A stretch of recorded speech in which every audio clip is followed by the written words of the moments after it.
When you eat carbohydrates, so this is a nutrient that's found in bread, in rice, in pasta, in nearly all of the foods that we eat, you have a short-term increase in blood sugar, which we actually call blood glucose, and that reaches a peak around 15 to 30 minutes after you've eaten that food. What some people have, and we see this as anywhere between 25 to 50% of people, also about 2 to 4 hours after they've had these carbohydrate-rich foods, have a dip in their blood sugar. And we know... So it spikes up, and then for some people, it can also dip down. Yeah, I think of it a little bit like going on a roller coaster. Now, I'm scared of roller coasters, so it's not something I like. And what we know is if you have these peaks going up repeatedly, excessively, time after time throughout the day, that they can predispose us to certain chronic diseases, predispose us to type 2 diabetes, cardiovascular disease, so heart disease, and also increase our risk of developing obesity as well. And this is because they impact the lining of our blood vessels, they impact inflammation in our body. What we also know, and we know this from our own research, and this is really interesting, that for those people that have a dip as well, so that's the dip in the roller coaster 2 to 4 hours after they've had this carbohydrate-rich meal, they actually feel a lot more hungry than those that don't have a dip.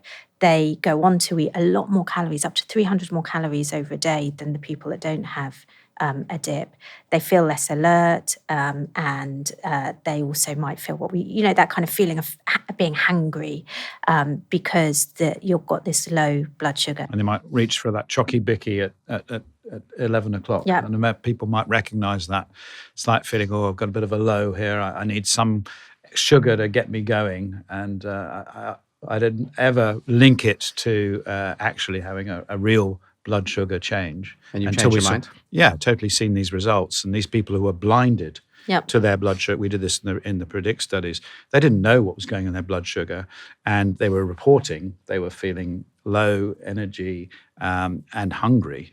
They were eating half an hour before the people that didn't have these dips, as well as eating so what you're they're saying eating that, and sooner. this is like this blood sugar shooting up, crashing down below, Yep. and starting what was actually leading people to say, like, I've just got to go and eat this. Yeah. Actually, as a consequence of what they ate before. So funnily enough, the first food they ate was sort of forcing them to eat the second food. It's commoner in women, interesting, than men.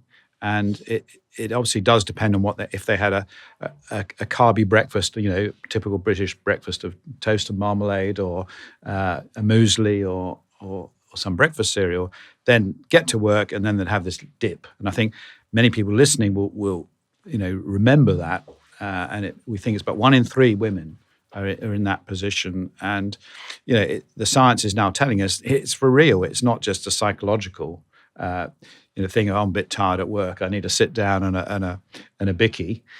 This is physiological. And if you add up all those events over 10 or 20 years, you can see why just because of this sugar dip, actually, you're going to be putting on a lot of weight. You'll have more mood problems, more energy problems, etc. And so does this mean that people should just stop eating carbohydrates and just eat all the healthy fats you were telling us about before? No, absolutely not. So what's really interesting is from our PREDICT research, we also found that some people have a dip one day depending on their breakfast, but actually can change the type of breakfast they're having to not have a dip.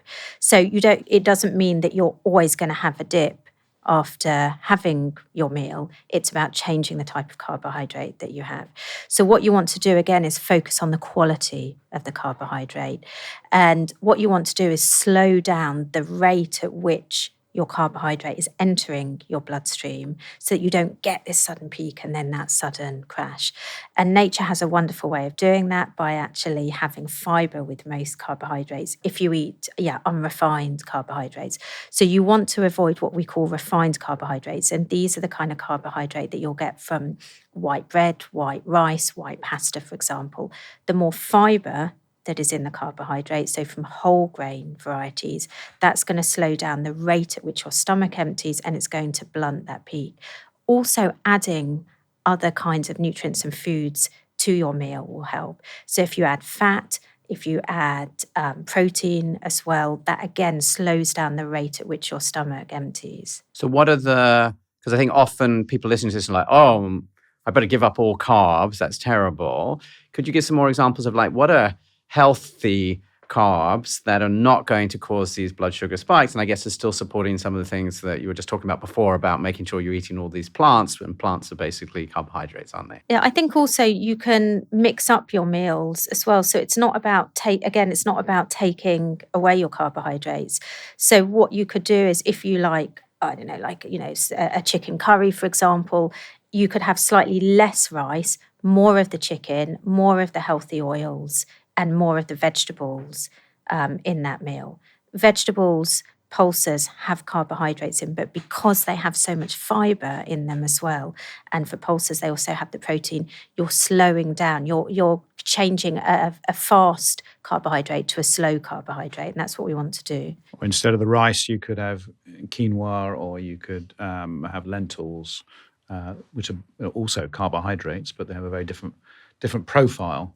More fiber, more protein, and so rather than white rice. So I think there's many swaps. I mean, I have great difficulty with breads, but if it's basically a rye bread, I'm fine. So I think everyone needs to find out what suits them and experiment more, and just not accept that the staple is the one they should always go for. But so it's choosing different ones, adding things to it.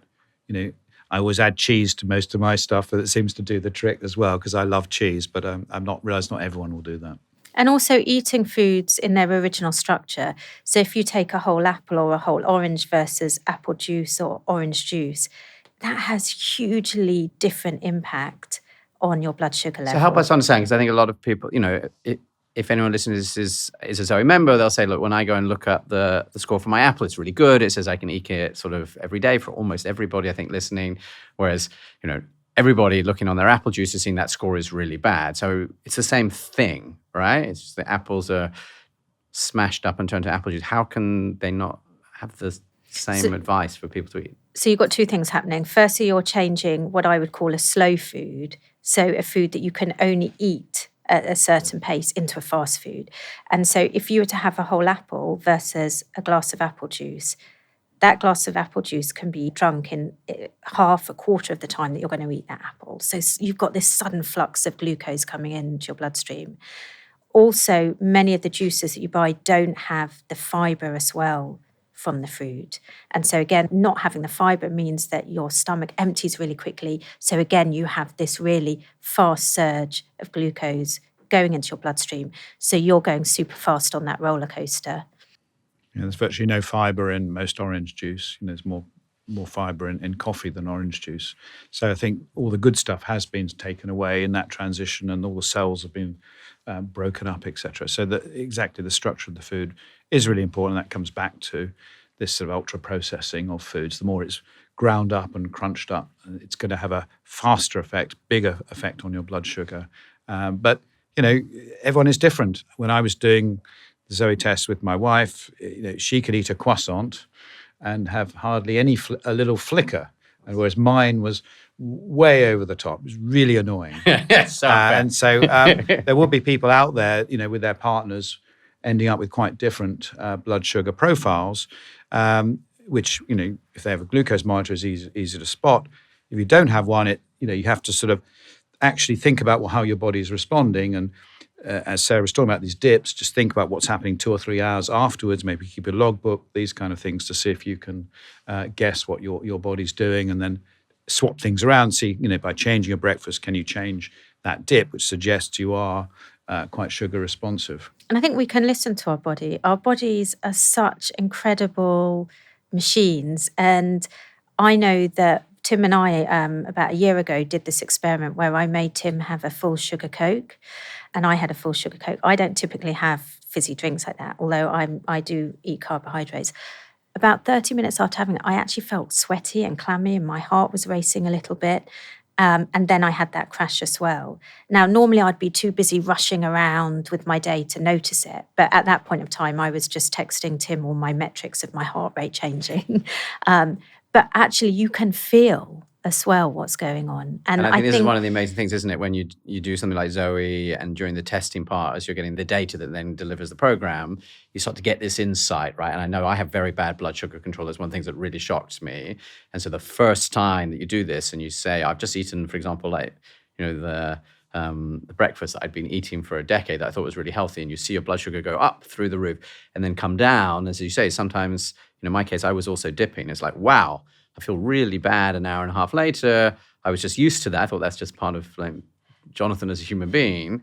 I'm like, oh, that's actually really driven by what I eat.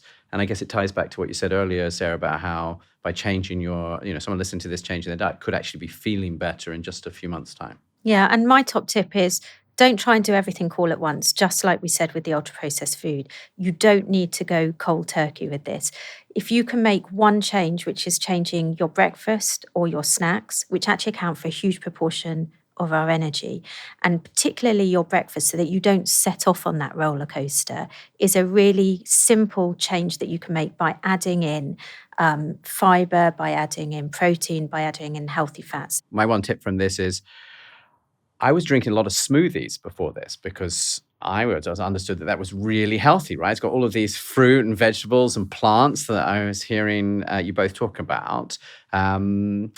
And actually, it turned out that basically I was just drinking a massive amount of sugar, spiking my my blood, and not getting the same benefits because you've sort of destroyed a lot of those fiber that you were talking about. So I think giving up the smoothies and just going to eating the underlying fruit, which still has just the same amount of sugar in it, completely changed what I saw happen to my blood sugar and has definitely changed the way that I feel. So I think that's quite an easy change because it's one of those many things that I think people are doing that they think is good for their health and turns out not to be, which I always find like is the most frustrating, where you're like, I was doing that because I thought it was the right thing to do. Yeah, I mean, there are some smoothies that can still be healthy, but the ones that are mainly fruit-based, you'll get exactly as you described.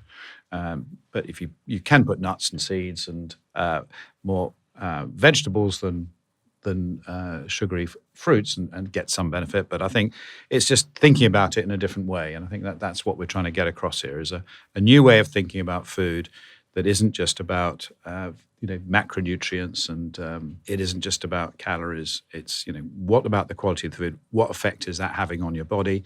And start people thinking about it. How is it affecting me? And either they get the new technology or have a notebook and start thinking about it. At ZOE, we know small changes can create big results. Subscribing to this channel is one such change. It helps us reach more people and lets us bring you more of the latest science on health and nutrition.